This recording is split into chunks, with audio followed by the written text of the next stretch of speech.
Hello and welcome to the Examine Life, where we take a look at the million ways to get you to a better you. My name is Topi Tejano, your host for today, and of course, make sure you like, follow, and subscribe to us on social media because we have a lot of things in store for you.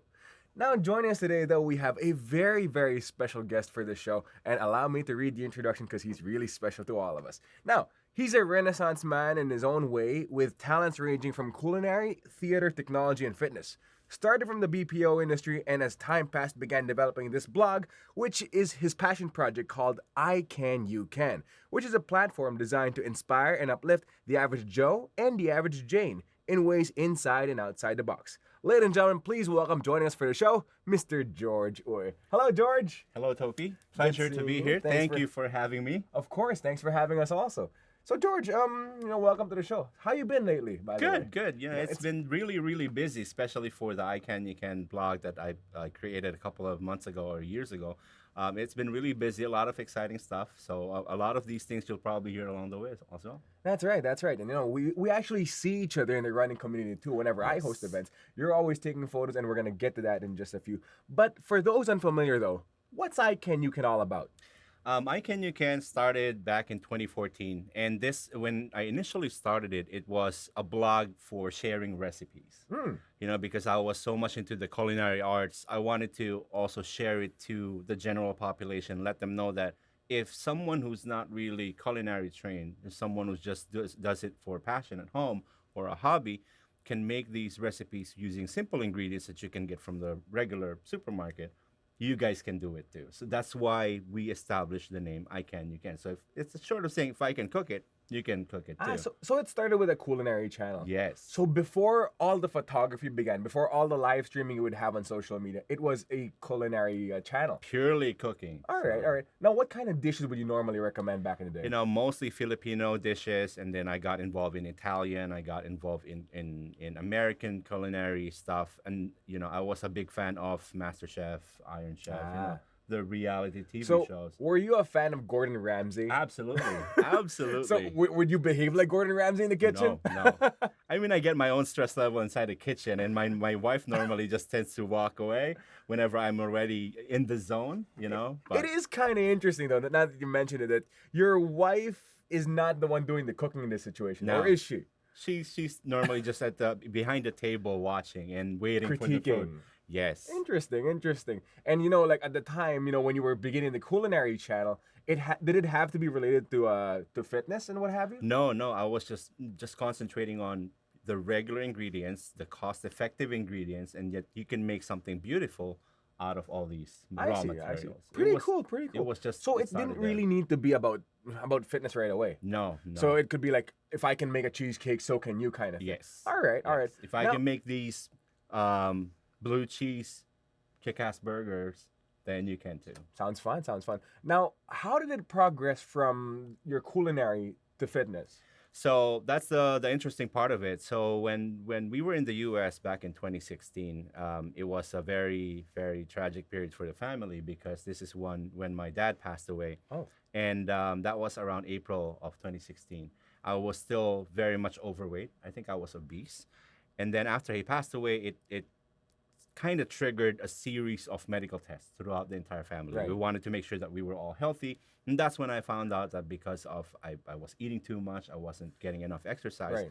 and I was really much into cooking, I was bordering on being a diabetic.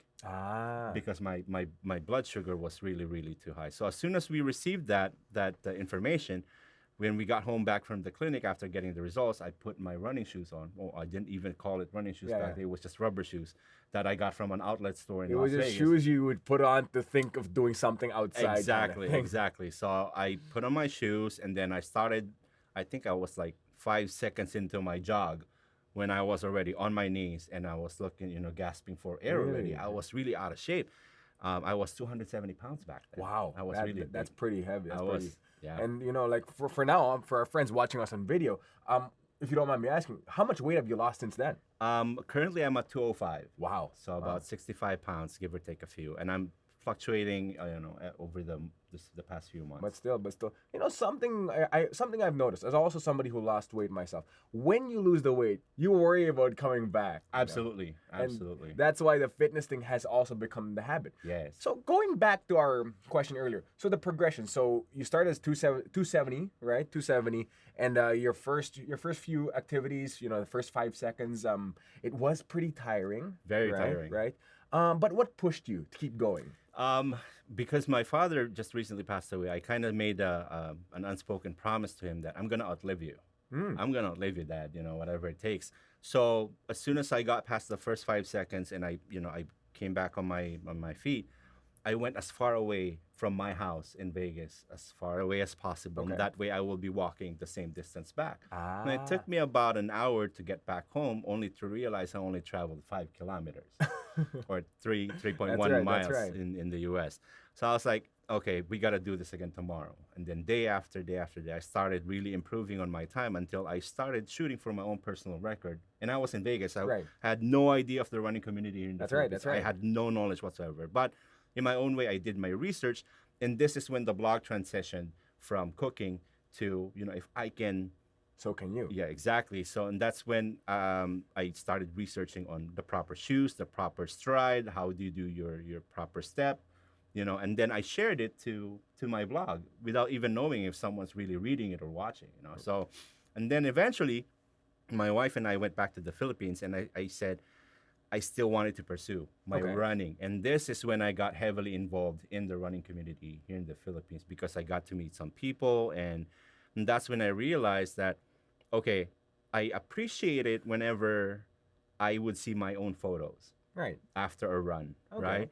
And then I realized that a lot of the runners had their photos missing every now and then because there That's were true. there were That's some true. events that I would not see my photo. That's right. and That's that right. made me feel I know what you feel. exactly right. And I know also how runners would feel whenever there was an abundance of their own photos. Of course. So I figured, in order for running not to become too expensive for me, I would still attend running events, Mm-hmm. not register, but take photos instead as my way of giving back Interesting. to Interesting. the running community that I've actually learned to love and actually care for.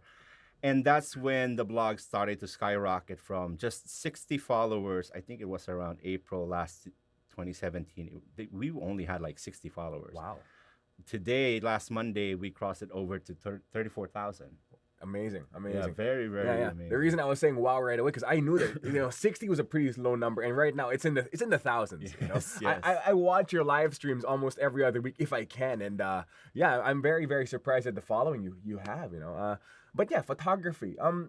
Now what was photography like for you? Because were you a professional starting from this, or was it just like a passion project on the side? No, it's actually more of I'm a runner. I own a camera. Let's do it. I want to be able to let the community know that if because there are a huge roster right now of photographers in the running community Right. that at least you got options. If you That's can't right, find your that's right. photo in one photographer, at least you can check the others. So I wanted to do my part. I wanted to give back. All right. So, if you don't mind me asking, since you were just a regular guy with a camera, let's get a bit technical here. What kind of cameras did you use from the get-go? I mean, because we all know that when you're running, you have mixed conditions. Yes. And as a photographer, you also have mixed conditions. So, Very. meaning sometimes you're taking photos in the rain, sometimes you're taking photo when it's really hot. So, what kind of equipment did you start out with? It's been the only camera that I've owned. Okay. I own a Canon EOS 70D, which is like your mid-range camera for Right. the Canon back in 2014, and it's what I've been using since the start. I had to learn the hard way.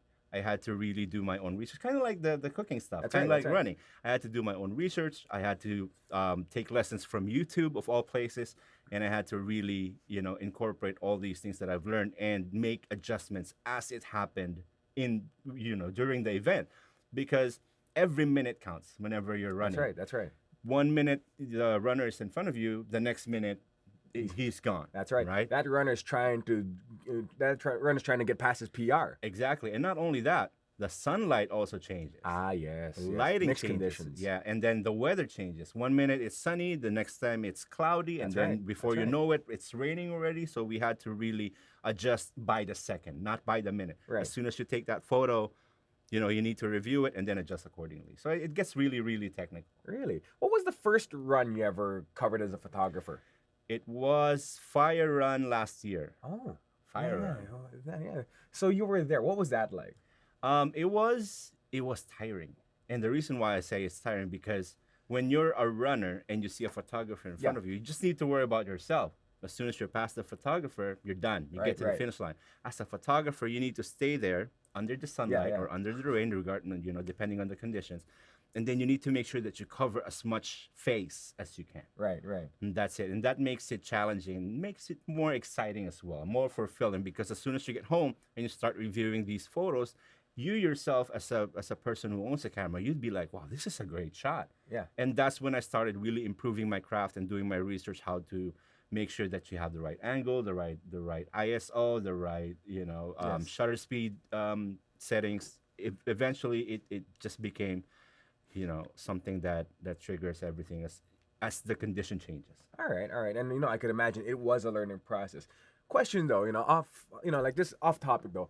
As somebody who takes photos, and we all know there are embarrassing photos as a runner and even as a Yes. person. Do you delete the embarrassing photos? Okay, so there's also a good story behind that. Initially, I would delete the embarrassing photos. Yeah. And then I realized, as time went by, these people became good friends. Yeah. And then eventually I thought, okay, I'm not going to really post it on the official Yeah, yeah. photos, official batch of photos. But what if we can make a comic strip out of it? Ah. And that's yeah, when yeah. when it became the I Can You Can parallel universe because I would post all these awkward moments Yeah, yeah. and then put like thought balloons or speech Oh yeah, yeah. balloons on it. That's the way to And go. then it became something really funny. So, and people actually look forward to it whenever I would be posting, Right, right. the comic It strips. lets them get more comfortable with themselves, and that's a really, Exactly. really big thing whenever Exactly. you're doing something like this. So we've talked about how photography's been. Aside from photography, though, you have a website. You have a website. You have a community. Yes. What's the progression of that been in relation with the photography and everything else? The community part we didn't really start until just this year. I think middle of this year when we started it, and because everyone sort of were contributing to the I Can You Can page itself, and I thought, well, they're not really seeing it, and it's not really becoming as interactive as I want it to be. So it spawned into the I Can You Can circle. Right. The I Can You Can circle right now, it doesn't really have that much number of followers yet, as opposed to the main I Can You Can page. However, I can be proud in saying that the people who are interacting there are really sharing their stories and making an impact to whoever is in the community. And it's slowly starting to pick up. I'm not expecting it to be in the near thousands just yet, but the aim is that eventually everyone who's in this community, and not only the community that I've established, we have Starting Light PH, we have the Pinoy Fitness Right, page, right. we have the OIM community also. The entire running community maintains this culture that though we are runners, we're also people. We're sensitive to emotion, and that means we need to be positive. We need to be motivated. We need to be inspired at all times. We can be as negative as we want to Right. be, but at the end of the day, if you're not inspired, if you're not motivated, that's what we do. That's the reason why we do this. We need to make sure that you guys really pick yourself up, whatever you're going through, whatever walk of life you're coming from. We need to be positive at all times. That's right. But being positive and being negative, you also have to realize that there is a balance in it. Yes. There's got to be the right amount of negative. There's also got to be the right amount of positive. Like case in point with me, when I was also 60 pounds heavier a year ago, with me I realized that you need some sort of negative in there. I keep telling myself, I can do it. But also I'm looking at my first video as a host, and I realized, okay, I do look kind of round here, so needs work there, work there. So yes. there's always going to be that right kind of balance, and there's the balance show. There's the balance show. Yeah, absolutely. When I started off my live streaming, I would normally play myself back like 3, 4, 5 times, even before I sleep. I would listen to my own voice and say, okay, I don't sound good in this part. Maybe I can change it to something like this.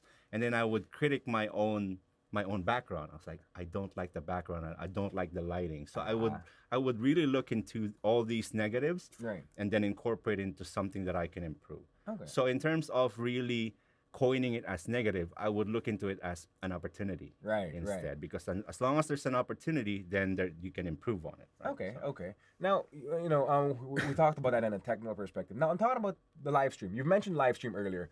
Now, in live stream, of course, you want to maintain a positive environment. But would you also be open to to interaction for other perspectives? Absolutely. Whenever I'm doing my live streaming, there are different opinions that appear along the way. Like, it could be better if we can do it this way.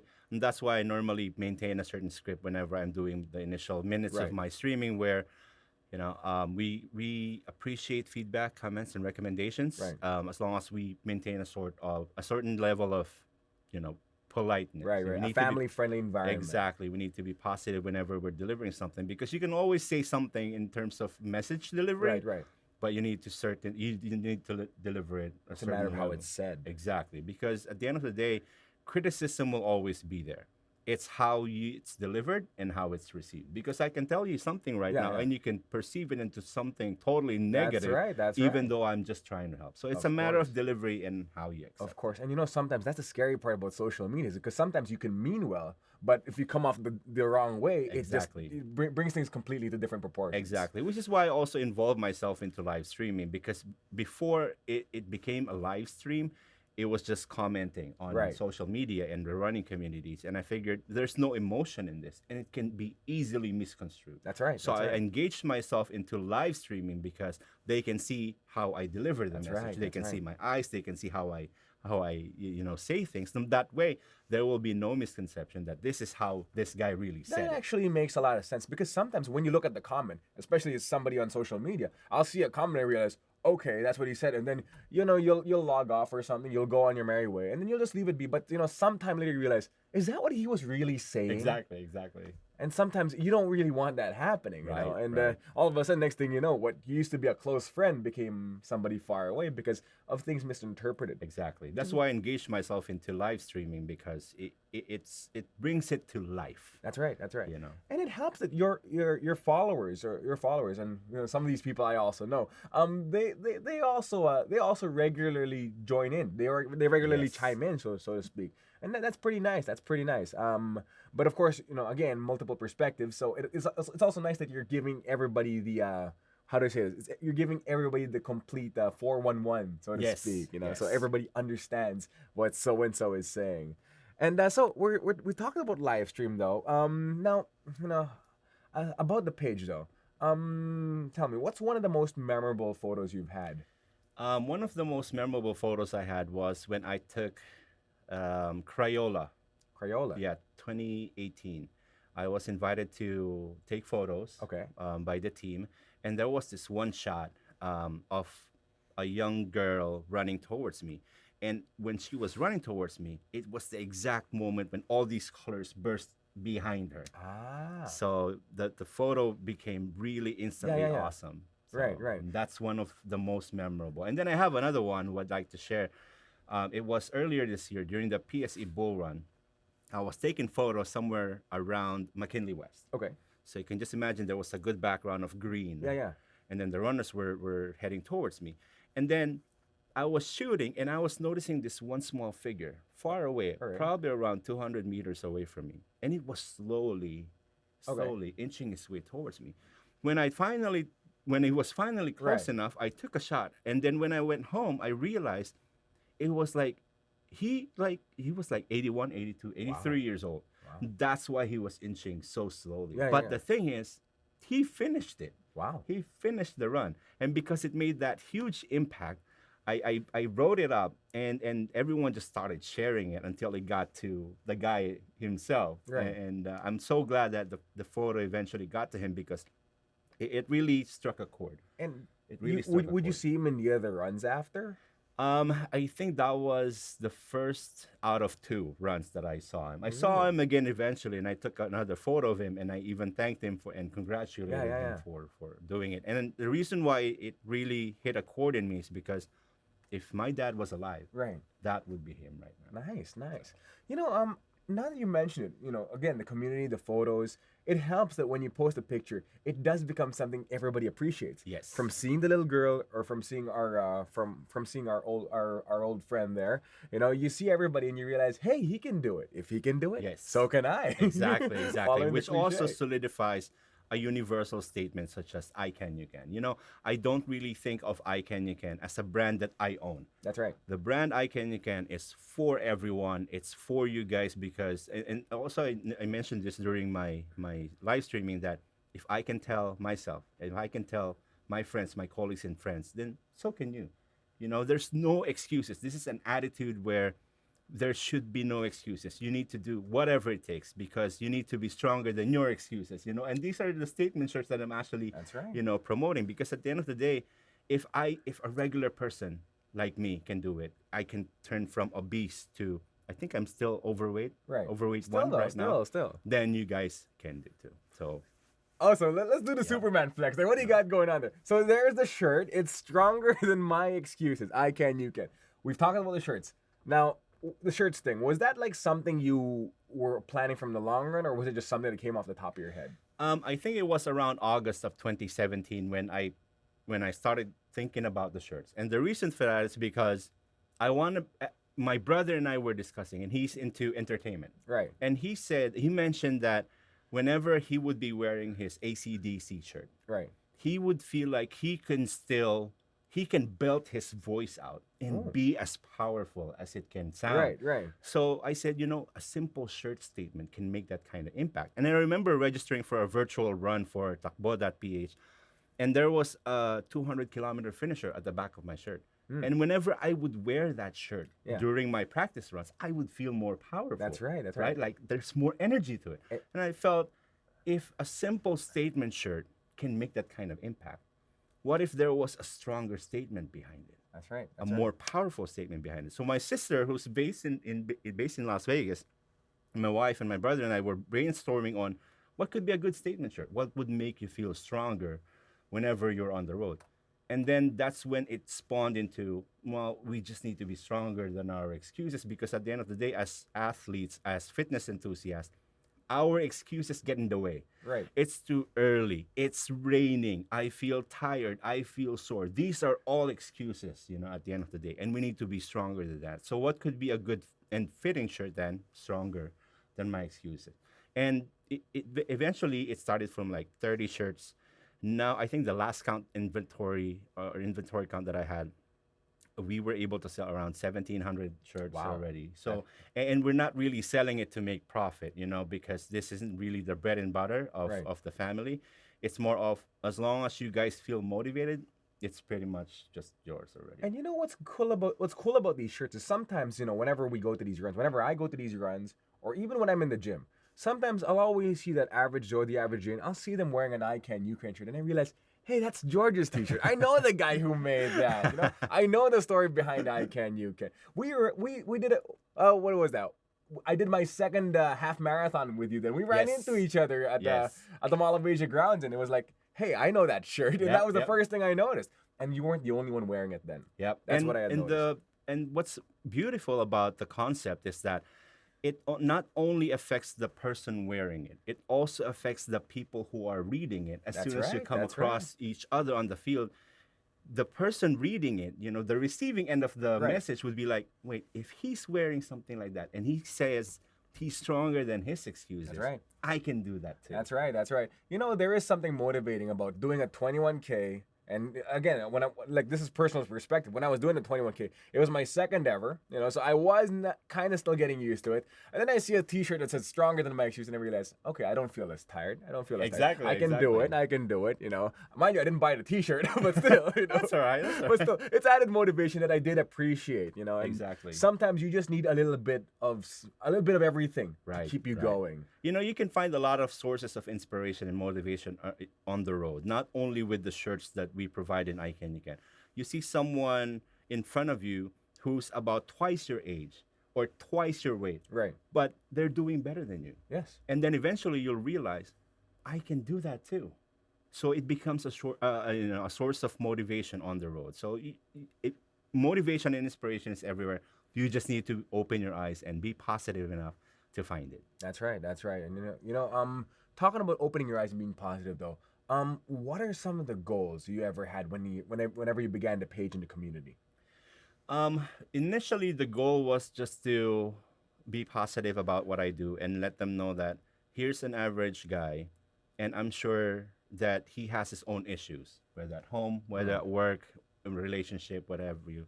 And I don't really see myself as someone who's supposed to be a model for this thing. Right. But again, as an average guy, it connects me with everyone else in the community and say, well, he's an average guy and he's just like me.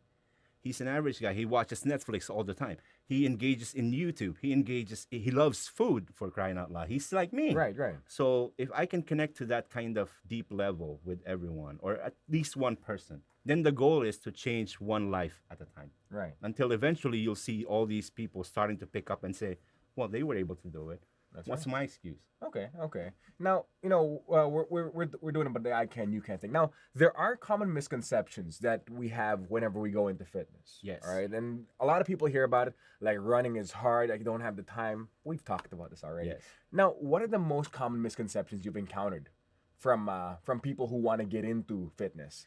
One of the initial mistakes and or misconceptions that even I experienced, which I tend to correct every now and then, is that people are scared to register in running or a running event or OCR because their mindset is, as soon as I hear the gun start, I need to consistently run all the way to the finish line. Right.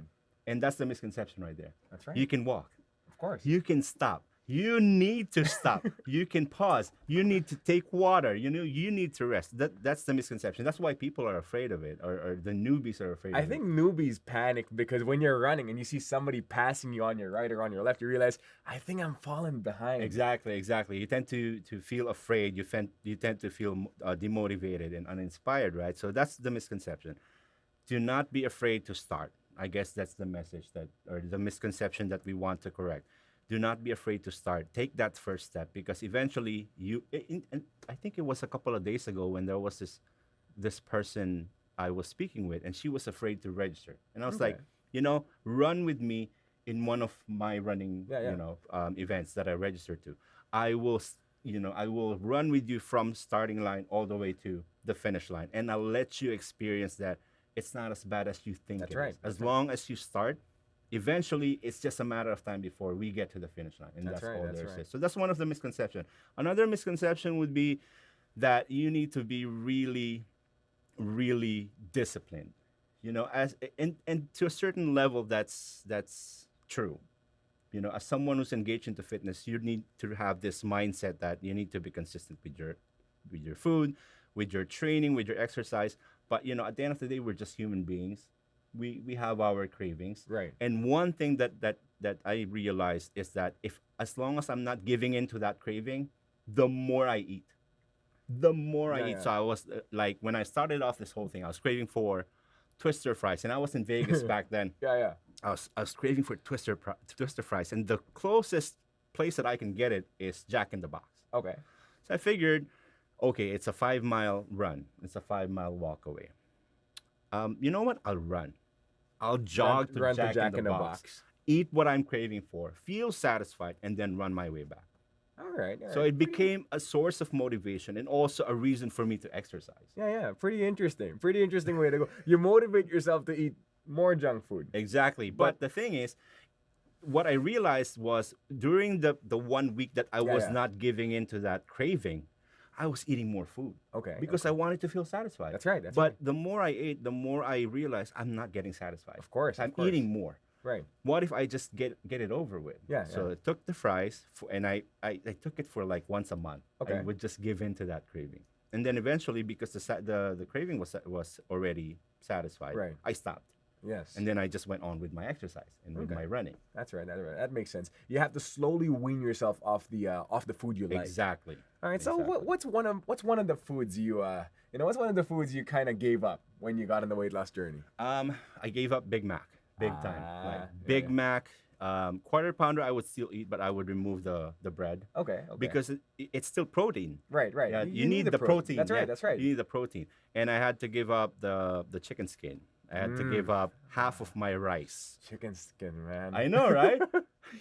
But again, eventually, I realized that you need to give into your craving at least once a month. You need to give yourself that reward because as long as you're satisfied, you don't eat more.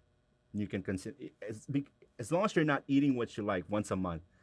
It's at the back of your head. It's just like you need to eat this. You need to eat this. You want this until eventually you find yourself eating more. Right.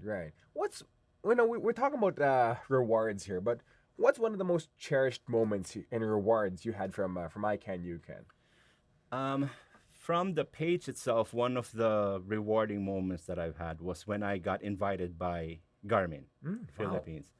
And the reason for that is because I wasn't really expecting it. I came home from work. I was just minding my own business, and then I received this email, and I can send you a screenshot of it, and they'll just blur out the name of the person who Right. sent me a message. And I realized that it was coming from Singapore, from the signature of the person. It was coming from Singapore, Nice. Garmin Singapore.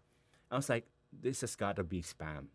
That was my initial reaction. This has So got to you were be. kind of guarded when you first saw Yeah, it. I was like, this has to be a joke. You got to be kidding me. Yeah, this has to be a joke. So as a response, I wanted to be professional enough. As a response, I sent this template that I normally send, and said that if in case you feel like communicating further, here's my email address. I had to develop an ICANN email address Right, for right. it. Here's my mobile number. Now, eventually, she sent me an email, which copied the Philippine counterparts of Garmin. Okay. And that's when I realized, wow, this is serious stuff. Yeah, this is already. serious This stuff. is serious stuff. Until eventually, I had to sit down with the Garmin people in Starbucks in Ortigas, Okay. somewhere in Garnet Road. And that's when I realized that these people wanted to coordinate with me just so we can bank on the followers and, we can test all these Garmin products. I guess that would be one of the more memorable events in the life of ICANN. Really, really. And again, this only happened in the span of a year, if I'm not mistaken. Yes. So from the time you began the I Can You Can circle, or the channel and the photography, which was roughly early 2018, if I'm not mistaken, or Yes. late 2017. April of 2018. Yeah, there you go. From April 2018 till 2019 of today. Yes. In a span of a year, you were able to get Garmin. And congratulations for that, George. Thank you. Yeah, and I could imagine, like again, if you could do it, right, Exactly. and you gotta keep pushing yourself towards it. And it's not every day where it's an easy day. There are days you've probably been stressed. Almost doing this every page. day. Right. Almost What every day. what keeps the Jorge Uy stressed with I Can You Can? What's stressful for me is coming up with new content, coming up with new creative ways to really improve. And for me, I'm very critical of myself. Okay. As a process improvement guy, and I've been employed as more of a process improvement, client services guy for the longest time, I would be very critical of what I do. Why? Because for me, I don't demand perfection of myself, but I demand excellence That's right. of myself. So I would watch stream after stream after stream and compare it to the best average streamers in the market right now. And I would say, my lighting is horrible. My sound is horrible. My audio is not good. So because of that, it stresses me out that, okay, how do I improve this? How do I get this working? How do I make sure that my software is recording? There was this one time, and I'd like to share this. I was in the middle of a stream when the internet went out. Oh. I was connected with one of the more known internet providers which here. we won't mention which anymore. we won't mention Out anymore. of safety precaution. Yeah, because I don't want to We be love sued. you all. Until eventually I realized I was missing 1-2 weeks already of stream. Ooh. And people were already following up. Are you still streaming? Yeah. You know what happened? Are you no longer doing this? And I'm like, internet connection is down.